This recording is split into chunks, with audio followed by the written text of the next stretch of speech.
Entre la France et Hong Kong, c'est une affaire qui roule.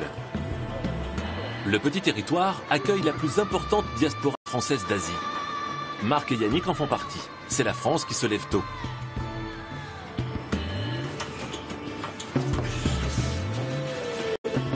Ah ouais, c'est bon pour commencer la journée. Bam, j'attrape le gens. Stabilise. La ville de Bruce Lee a toujours exercé une certaine fascination sur Marc le Marseillais. Hong Kong, c'était un petit peu la ville de mes rêves. Depuis que je suis à fond dans le kung-fu. Et moi, j'ai toujours voulu venir, je voulais rencontrer les maîtres locaux. Finalement, je me suis rendu compte qu'en fait, ce que je faisais, c'est déjà pas mal. Et même mieux que certains, en tout cas en termes de combat, d'efficacité. Et donc, en fait, là, je suis bien ici. Alors, on fait bon entraînement pour commencer la journée. Après ça, c'est le rush. À 8 h, fin de l'entraînement. Marc entame sa seconde journée.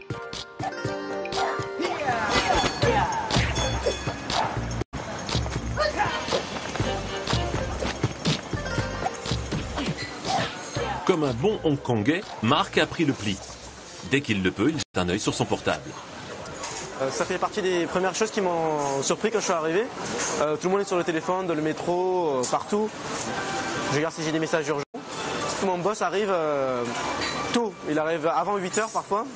Moi j'arrive à 9 h, c'est l'heure officielle, donc parfois j'ai déjà reçu quelques instructions. Après une école de commerce, Marc a pas mal voyagé en Asie, Chine, Vietnam, mais c'est ici qu'il a finalement posé ses valises.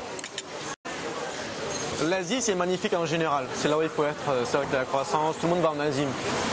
Hong Kong, ça englobe tout. Tu peux travailler, tu peux t'entraîner, tu peux aller à la plage, tu peux aller à la montagne, tu fais tout ce que tu veux. En fait, c'est vraiment l'équilibre parfait. Donc, tu as des opportunités de carrière et tu as aussi un environnement naturel permettant d'avoir beaucoup de loisirs. Voilà, montagne, eau, tout ce que tu veux. C'est le parfait équilibre.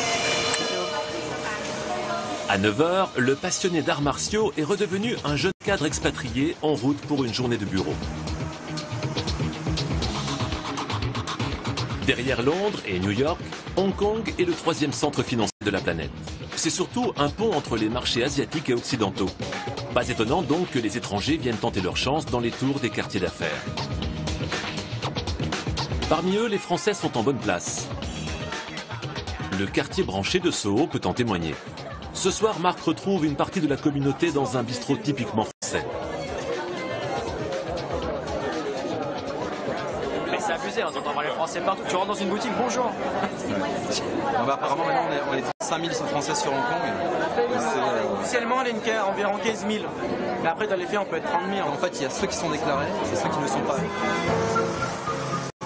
L'Union des Français de l'étranger, qui organise cette soirée, estime qu'ils sont 150 nouveaux à arriver chaque mois. Vous êtes à Hong Kong depuis combien de temps alors? Ça fait 5 mois maintenant que je vis sur Hong Kong. Vous avez trouvé tout de suite en arrivant à Hong Kong? J'ai trouvé en 3 mois. 3 mois. Bienvenue à Hong Kong. Pour s'entraider, rien de tel qu'une soirée réseautage. Échange de cartes de visite. Effectivement, il y a énormément de facilité pour trouver du travail.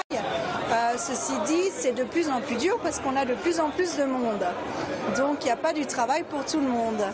Et il faut vraiment se donner la peine pour trouver quelque chose à Hong Kong. Vous l'avez déjà, non? Non, moi je l'ai pas. Ah ouais, je l'ai pas donné. À un moment, quand on trouve pas de boulot, il faut y aller. Donc, je suis venue ici en septembre. Et là, j'ai trouvé un boulot en 2 semaines. Donc, en France, j'ai galéré pendant 1 an. Voilà, mon pays, j'étais à Paris, j'étais chez moi. Et là, je vais à l'étranger dans un autre pays, à Hong Kong, et je trouve en 2 semaines. J'ai fait le bon choix. Jusque tard dans la nuit, les conversations en français iront bon train dans les ruelles de Hong Kong.